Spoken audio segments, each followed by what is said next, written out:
क्या भारत ने global arms market में अपने ही सबसे बड़े हथियार सप्लायर के साथ कोई ऐसा सीक्रेट गेम खेल दिया है जिसकी भनक वॉशिंगटन के पॉलिसी मेकर्स को भी नहीं लगी?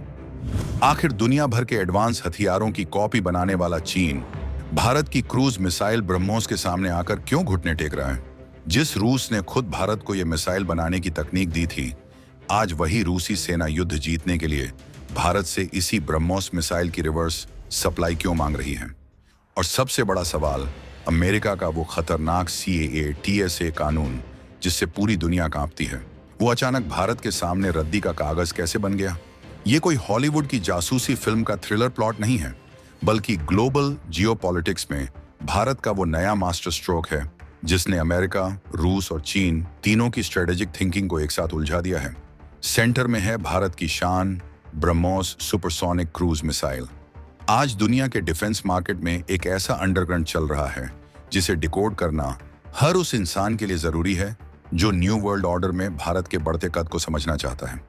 एक तरफ फिलीपींस को मिसाइल की डिलीवरी हो चुकी है, तो दूसरी तरफ मिडिल ईस्ट का एक बेहद ताकतवर देश UAE भारत से ब्रह्मोस खरीदने के लिए तैयार बैठा है। लेकिन इस पूरी डील के पीछे एक ऐसी हिडन लेयर है जिसने दुनिया के बड़े बड़े थिंक टैंक्स का दिमाग घुमा दिया है।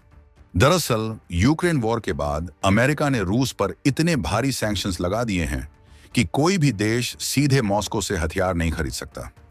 अमेरिका का CAA TSA कानून सीधे कहता है कि अगर किसी ने रूसी डिफेंस कंपनियों के साथ बड़ी डील की तो उसे भयंकर अमेरिकी प्रतिबंध झेलने पड़ेंगे। UAE जैसे देश अमेरिका और वेस्टर्न वर्ल्ड के बड़े अलाई हैं, लेकिन उन्हें अपने रीजनल डिफेंस के लिए दुनिया के बेस्ट वेपन सिस्टम भी चाहिए। उन्हें रूस से अच्छे रिलेशन भी रखने हैं और अमेरिकी सैंक्शन से भी बचना है। यहीं पर मोदी गवर्नमेंट का स्ट्रेटेजिक विजन और भारत की independent foreign policy game changer साबित हुई। ब्रह्मोस एक जॉइंट वेंचर है जिसमें 50.5% हिस्सेदारी भारत की है और 49.5% रूस की, लेकिन इसे बनाता और एक्सपोर्ट पूरी तरह से भारत करता है। जब UAE भारत से ब्रह्मोस खरीदता है तो बिलिंग नई दिल्ली से होती है, मॉस्को से नहीं। टेक्निकली काटसा कानून यहां अप्लाई ही नहीं हो सकता क्योंकि पेपर पर यह डील इंडिया और UAE के बीच है। डील भारत से होती है, UAE को दुनिया की सबसे खतरनाक मिसाइल मिल जाती है। अमेरिका कोई सैंक्शन नहीं लगा पाता और प्रॉफिट का एक बड़ा हिस्सा रॉयल्टी और क्रिटिकल कंपोनेंट्स की सप्लाई के नाम पर सीधे रूस की डिफेंस इंडस्ट्री को चला जाता है। मतलब बिना कोई कूटनीतिक रिस्क लिए भारत ने वेस्टर्न सैंक्शंस को बाईपास करके अपने पुराने दोस्त रूस को एक स्टेबल रेवेन्यू मॉडल दे दिया है। रशियन डिफेंस मैन्युफैक्चरिंग सेक्टर इस वक्त ग्लोबल सैंक्शंस और रिस्ट्रिक्टेड एक्सपोर्ट मार्केट के भयंकर प्रेशर से गुजर रहा है। ऐसे में ब्रह्मोस का हर नया इंटरनेशनल ऑर्डर रशियन एंटिटीज के लिए एक लाइफलाइन बन रहा है। भारत के defence exports latest financial year में $4.11 बिलियन के शानदार आंकड़े को पार कर चुके हैं। ये सिर्फ पैसा नहीं है, ये दुनिया भर में इंडियन मिलिट्री हार्डवेयर की बढ़ती हुई क्रेडिबिलिटी का सबूत है। रूस इस बात को समझ गया है कि भारत के थ्रू अपने हथियारों का इनडायरेक्ट एक्सपोर्ट करना सबसे सेफ और प्रॉफिटेबल तरीका है। लेकिन कहानी में असली ट्विस्ट अब आता है।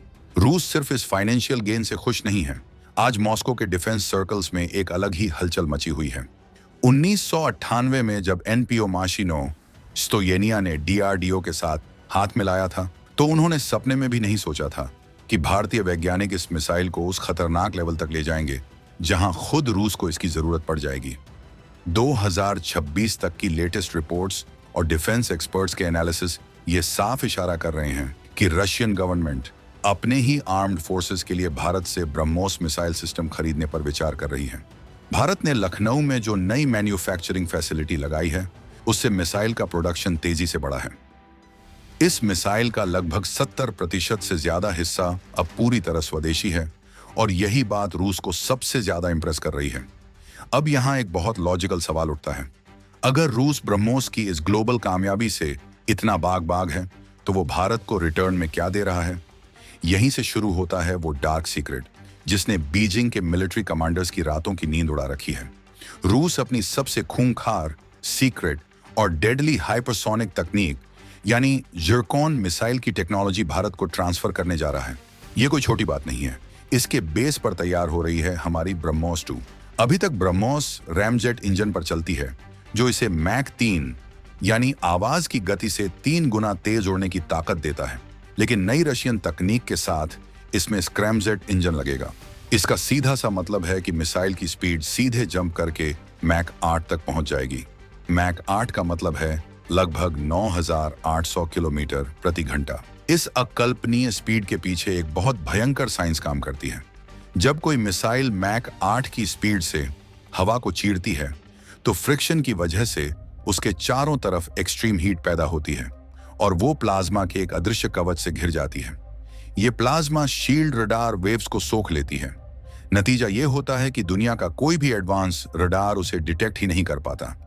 मिसाइल देखने से पहले ही दुश्मन का एयरबेस राख में तब्दील हो चुका होगा। इसके साथ ही ब्रह्मोस 2 की रेंज 1,500 किलोमीटर तक बढ़ाई जा रही है। अब आप सोचेंगे कि चीन तो दुनिया भर के हथियारों की रिवर्स इंजीनियरिंग करने में मास्टर है।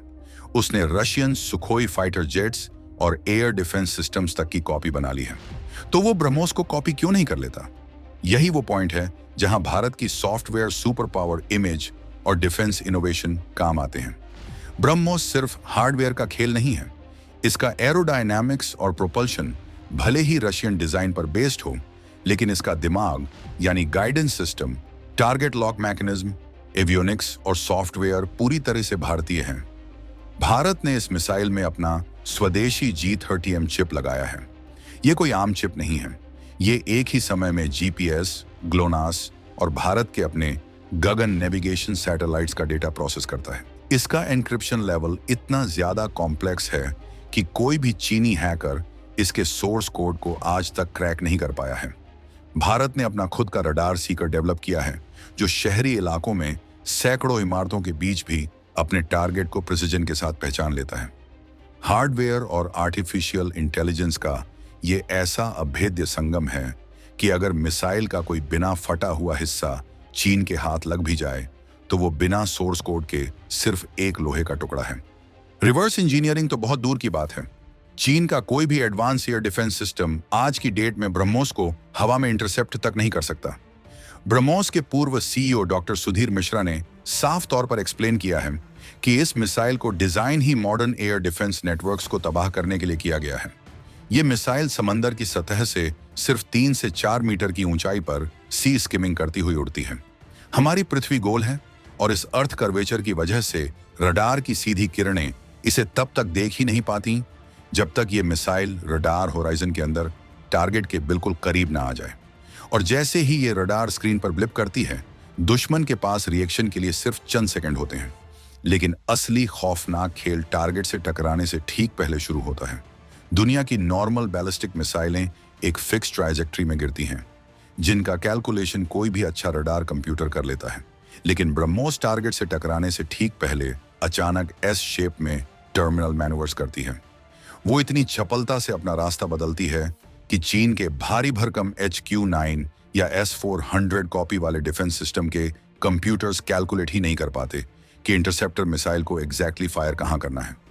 और जो लोग ये सोच रहे हैं कि चीन आने वाले 10 से 15 सालों में इसका कोई तोड़ निकाल लेगा, उन्हें ये जान लेना चाहिए कि भारत अगले लेवल की पूरी तैयारी कर चुका है। भारत ने हाल ही में 800 किलोमीटर रेंज वाले एक्सटेंडेड वर्जन का टेस्ट किया है। और बड़ी बात यह है कि भारत इसके 1,500 किलोमीटर रेंज पर काम को एडवांस लेवल पर ले जा चुका है। इसका मतलब है कि अब इंडियन नेवी या एयरफोर्स बिना किसी इंटरनेशनल बॉर्डर को क्रॉस किए अपने घर में सुरक्षित दूरी से चीन के कमांड सेंटर्स को तबाह कर सकती है। साथ ही 2026 आखिर या फिर साल 2027 की शुरुआत में ब्रह्मोस नेक्स्ट जनरेशन यानी ब्रह्मोस NG पूरी तरह तैयार हो जाएगी। ये मिसाइल साइज में आधी और वजन में बहुत हल्की होगी। इसका मतलब है कि भारत का स्वदेशी लड़ाकू विमान तेजस एक साथ 2 ब्रह्मोस NG और सुखोई 30 जेट एक साथ 5 मिसाइल लेकर उड़ सकेगा।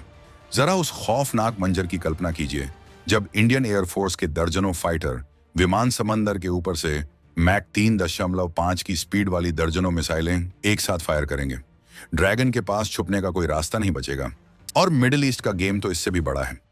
लेटेस्ट रिपोर्ट्स बता रही हैं कि UAE सिर्फ ब्रह्मोस नहीं चाहता, बल्कि वो भारत के स्वदेशी आकाश तीर एयर डिफेंस सिस्टम को भी ब्रह्मोस के साथ इंटीग्रेट करने में हाईली इंटरेस्टेड है। इस रीजन में अभी तक अमेरिकी पैट्रियट सिस्टम्स का दबदबा रहा है। लेकिन अगर भारत का ये जानलेवा कॉम्बो खाड़ी देशों में एंट्री मार लेता है तो ये सीधे तौर पर अमेरिकन और यूरोपियन डिफेंस सप्लायर्स की मोनोपोली को तोड़ देगा। ये डायनामिक साबित करता है कि भारत की राइजिंग डिफेंस इंडस्ट्री अब दुनिया भर में अपनी धाक जमा रही है। ये सिर्फ एक वेपन सिस्टम की कामयाबी की कहानी नहीं है, बल्कि ये भारत की उस बेखौफ फॉरेन पॉलिसी और आत्मनिर्भर भारत विजन की जीत है जिसने ग्लोबल पावर प्ले के सारे पुराने रूल्स को डस्टबिन में डाल दिया है। भारत अब सिर्फ दुनिया का सबसे बड़ा डिफेंस इंपोर्टर नहीं रहा, बल्कि वो एक ग्लोबल नेट सिक्योरिटी प्रोवाइडर बन चुका है। ब्रह्मोस की सफलता ने यह साबित कर दिया है कि जब भारत का सॉफ्टवेयर ब्रेन और रशियन एरोस्पेस इंजीनियरिंग आपस में मिलते हैं तो वेस्टर्न वर्ल्ड के सैंक्शंस और चीन की कॉपी पेस्ट तकनीक दोनों एक साथ फेल हो जाते हैं। अब आपको क्या लगता है, जब 2027 में ब्रह्मोस 2 मैक 8 की अकल्पनीय स्पीड से दुनिया के सामने आएगी, तो क्या अमेरिका का डिफेंस इकोसिस्टम भारत के इस नए हथियार को काउंटर कर पाएगा, या फिर वेस्टर्न डिफेंस इंडस्ट्री का दबदबा हमेशा के लिए खत्म हो जाएगा? अपना लॉजिकल ओपिनियन कमेंट्स में जरूर बताइए।